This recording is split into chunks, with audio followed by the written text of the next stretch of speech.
भारतीय वायुसेना के 3 ऐसे जाबाज पायलट किए जो पाकिस्तान की एक जेल में बंद 1971 की वॉर के दौरान पकड़े गए थे। बड़ी मुश्किल से इनकी जान बची थी और जेल में कैद थे। इसके बाद वो कैसे जेल से निकलते हैं, जेल तोड़कर भागते हैं, ये पूरी एक जाबाजी की कहानी है। आपको याद होगा 3 दिसंबर से लेकर 16 दिसंबर 1971 के बीच, 3 दिसंबर टू 16 दिसंबर 1971 इंडिया और पाकिस्तान के बीच जंग चली। ये जंग पूर्वी पाकिस्तान को लेकर था, जिसके बाद फिर बांग्लादेश बना। तो 3 दिसंबर को ये जंग शुरू हुई। दोनों तरफ से जंग लड़ी जा रही थी। 5 दिसंबर 1971, 5 दिसंबर, जंग शुरू होने के ठीक 48 घंटे बाद, 2 दिन बाद, स्क्वाड्रन लीडर DS जाफा ये अपनी जो सुखोई थी फाइटर प्लेन, वो लेकर पाकिस्तान में घुसते हैं और लाहौर के आसमान पर उड़ान भर रहे थे।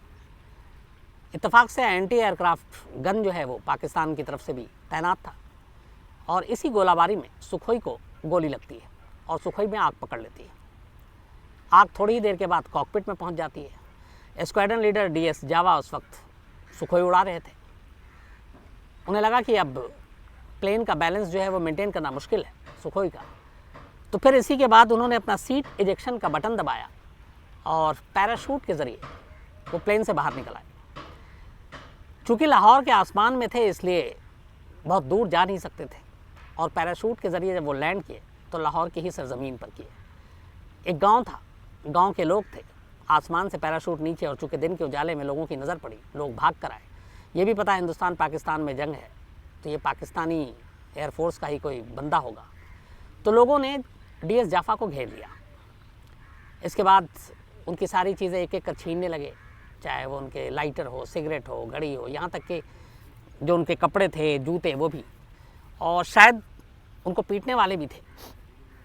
लेकिन इसी दौरान दूर से, क्योंकि जंग का माहौल है, सभी अलर्ट रहते हैं, पाकिस्तानी सेना के लोगों ने भी इस पैराशूट को नीचे उतरते हुए देख लिया था। वो भागकर उस गांव में पहुंचते हैं और किसी तरह भीड़ से DS जाफा को बचाते हैं और अपने कब्जे में ले लेते हैं।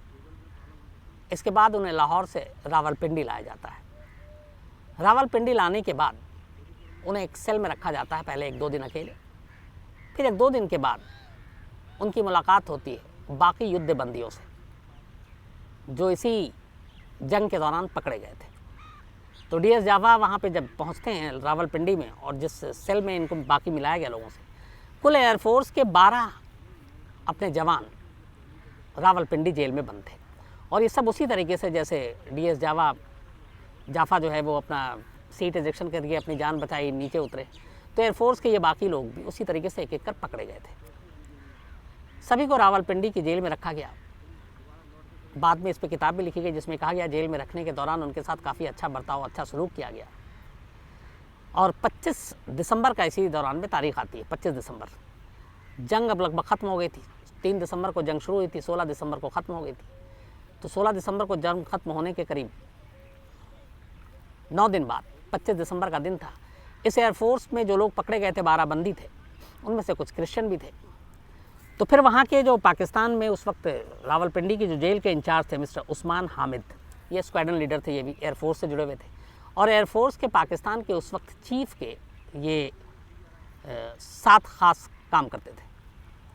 तो आते हैं, इन तमाम बंदियों से मिलते हैं भारतीय, बहुत अच्छे से मुलाकात करते हैं और केक वेक देते हैं, क्योंकि क्रिसमस का दिन था 25 दिसंबर को, और बहुत ही अच्छा बर्ताव था। इसके बाद फिर शाम होती है, कहा जाता है कि अब आप लोग अपने अपने सेल में चले जाइए। तो हर सेल में 4-4 लोग रह रहे थे। अब सबको इसके बाद अपने अपने सेल में भेज दिया जाता है। DS जाफा के जो सेल में लोग थे, सेल नंबर 5 रावलपिंडी की जेल, उसमें उनके अलावा 3 और थे एयरफोर्स के लोग। एक थे flight lieutenant Dilip Parulkar, flight lieutenant Malvinder Singh Grewal और फ्लाइट अफसर हरीश सिंह। तो दिलीप पारुलकर, मलविंदर सिंह ग्रेवाल और हरीश सिंह, इसके अलावा DS जाफा, ये लोग एक ही सेल में बंद थे। कुछ दिन बीतता है, इसके बाद वहाँ पे सख्ती भी थी, अब ये लोग बंदी भी थे, जंग खत्म हो गई, इन्हें लगा कि अब शायद बंदियों की अदला बदली हो। भारत ने भी कई ऐसे पाकिस्तानी सैनिक वायुसेना के लोगों को पकड़ा था, तो आमतौर पर युद्ध में अदला बदली होती है। और फिर ये लोग POW थे, प्रिजनर ऑफ वॉर के जो कैदी होते हैं, उनके साथ एक ख़ास इंटरनेशनल समझौते के तहत उनका बर्ताव किया जाता उनके साथ। लेकिन देरी हो रही थी, इन लोगों की अदला बदली भी नहीं हो रही थी, वक्त बीतता जा रहा था। इसी दौरान में फ्लाइट लेफ्टिनेंट दिलीप पारुलकर ने अपने तीनों साथियों से कहा कि जब वो ट्रेनिंग ले रहे थे, और उस ट्रेनिंग का हिस्सा ये था कि अगर आप कभी POW बनते हैं, मतलब कोई किसी देश में आपको पकड़ लिया जाता है, तो आप एस्केप करने की कोशिश कीजिएगा, ये आपकी ड्यूटी में शामिल है, मतलब वहाँ से बच निकलने या भागने की। तो उन्होंने कहा मैंने उसी दिन से ये ठान लिया कि मैं यहाँ पे पड़ा नहीं रहूँगा, मैं जेल तोड़कर भागूंगा। अब बाकी जो 3 लोग थे उन्होंने कहा कि नहीं, इसमें बड़ा रिस्क है, ख़तरा है, और वैसे भी हम लोग युद्ध बंदी हैं, हो सकता है जल्दी हमें रिहाई मिल जाए, तो जान जोखिम में डालने की ज़रूरत नहीं है। लेकिन दिलीप पारुलकर माने नहीं। उन्होंने कहा कि हम इस जेल से भागेंगे और हमें भागने की कोशिश करनी चाहिए। धीरे धीरे वक्त बीता और इसी के बाद दिलीप पारुलकर ने प्लान बनाना शुरू किया। जिस सेल में इनको रखा गया था, पुरानी बिल्डिंग थी रावलपिंडी वो जेल की, उन्होंने चारों तरफ से देखा। उन्हें लगा कि इस दीवार में छेद बनाना आसान काम है, इतना बड़ा छेद कि एक आदमी आसानी से बाहर निकल सकता है। अच्छा, इससे पहले इनमें से एक के पास बाकायदा पाकिस्तान का नक्शा भी था। इन्होंने उस जेल को भी, चूँकि इन लोगों को कई बार बाहर टहलाया जाता, तो उस जेल का भी मुआयना किया कि कहाँ कैसे निकल सकते हैं। तो उन्होंने देखा कि इस जेल में जहाँ पे इनको रखा गया था, वहाँ पे एक पाकिस्तानी एयरफोर्स का एम्प्लॉयमेंट दफ्तर भी है, रोज़गार। और जिस सेल में ये लोग थे, उस सेल की दीवार में अगर सुराख कर दें तो वो सीधे उस रोज़गार के दफ्तर तक पहुँच जाएंगे।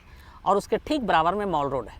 उस मॉल रोड तक पहुँचने के लिए बस एक जेल की दीवार फांदनी, और जेल की दीवार आसानी से ये लोग फांद सकते थे, ट्रेनिंग ली हुई थी। बट ये था कि अब सेल के अंदर कैसे सुराख करें, छेद करें। इस दौरान मैंने ये भी था कि अगर हम बाहर निकलें तो फिर हिंदुस्तान कैसे जाएंगे। पूर्वी पाकिस्तान की तरफ जंग ख़त्म ही हुई थी, बांग्लादेश को लेकर बहुत सारी चीज़ें थी, उधर सख्ती भी थी बॉर्डर पर। तो उन्हें लगा कि बाकी किसी भी सूरत में हम लोग इधर से बाहर नहीं निकल सकते, एक ही रास्ता है, और वो है अफ़गानिस्तान बॉर्डर। अगर अफ़गानिस्तान एक बार पहुंच गए तो अफ़गानिस्तान से भारत आ सकते हैं। और अफ़गानिस्तान जाने के लिए पेशावर के करीब वाला जो बॉर्डर है, वो इन लोगों ने नक्शे के हिसाब से चुना कि वहाँ से हम लोग निकल सकते हैं।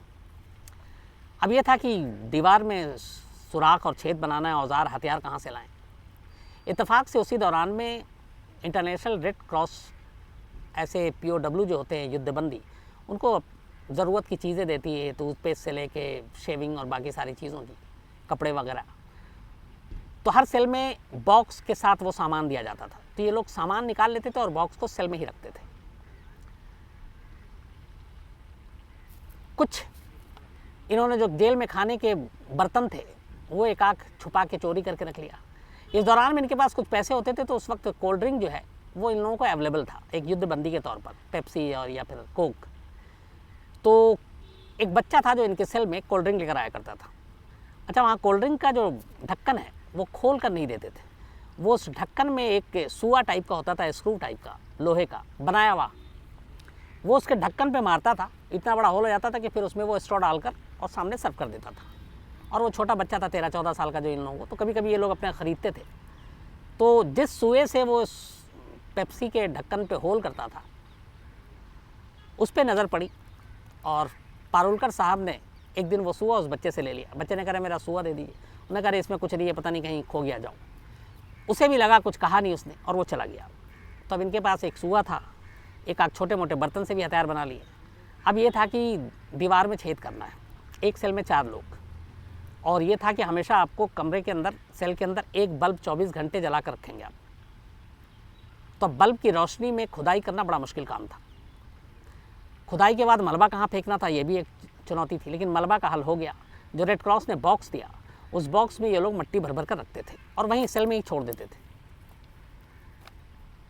अब ये सुआ आया और बाकी चीज़ें से इन्होंने उस दीवार के प्लास्टर को उखाड़ना शुरू किया, और उसके लिए सबसे पहला काम ये कि बल्ब को फ्यूज़ कर देते, जानबूझकर निकालते और ख़राब कर देते।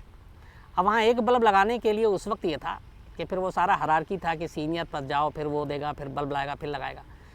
तो 2-4 दिन यूँ ही छोड़ देते थे, फिर वो बल्ब आता, फिर ये लोग फ्यूज़ कर देते। और इस दौरान में 3 लोग, चूँकि एक सेल में 4 बेड था, 3 सोते और एक बेड के नीचे से एकदम दीवार से चिपकाकर उसकी अपने खुदाई शुरू कर देते। ये सिलसिला चलता रहा और प्लानिंग ये थी कि 14 अगस्त को पाकिस्तान का स्वतंत्रता दिवस होता है, इंडिपेंडेंस डे, और उस दिन सारे गार्ड और ये लोग सब थोड़ा रिलैक्स रहते हैं, बहुत सारे फंक्शन होते हैं, बिजी होते हैं, तो ज़्यादा सिक्योरिटी का तामझाम नहीं होता। तो प्लान ये थी कि 14 अगस्त की रात को ही इस जेल से भागेंगे और उसी हिसाब से खुदाई चल रही थी। इत्तेफाक से एक दिन ऐसा हुआ, ये खुदाई कर रहे थे और एक ईंट लगभग निकल नहीं रही थी और टाइम हो गया था रात 9 बजे से लेकर 2 बजे रात तक ये लोग खुदाई करते थे दीवार को में छेद, और इत्तेफाक से एक दीवार फंस गया और इनको वो निकाल नहीं पा रहे हैं और आगे भी निकाल रहे हैं और उसमें होल भी हो गया।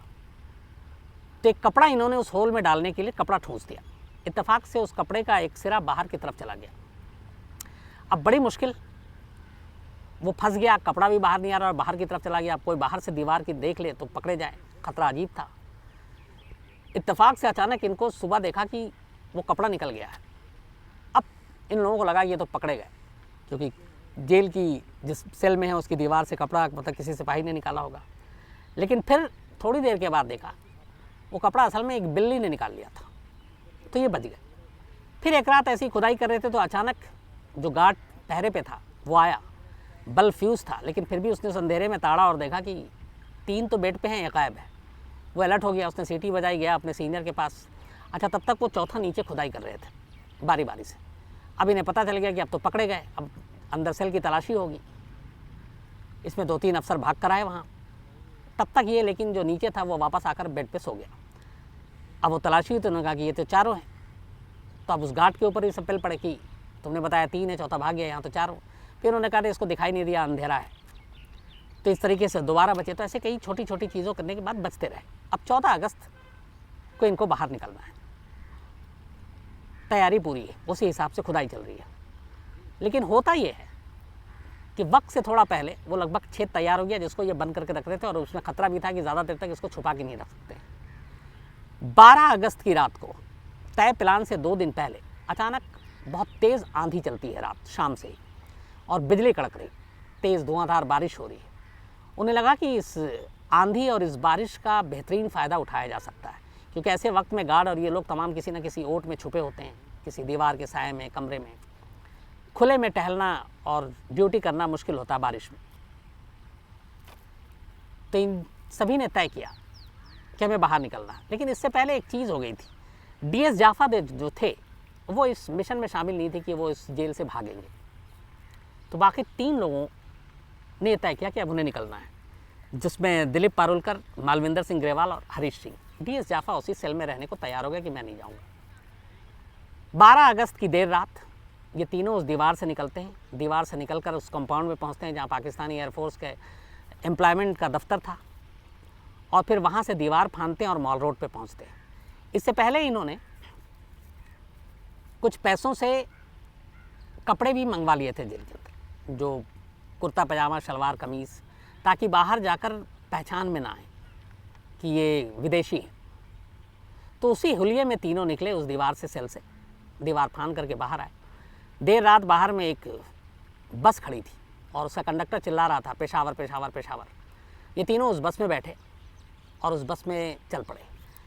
पेशावर जाने के लिए जब तीनों पहुँचे उसके बाद ये पेशावर से वहाँ उतर गए।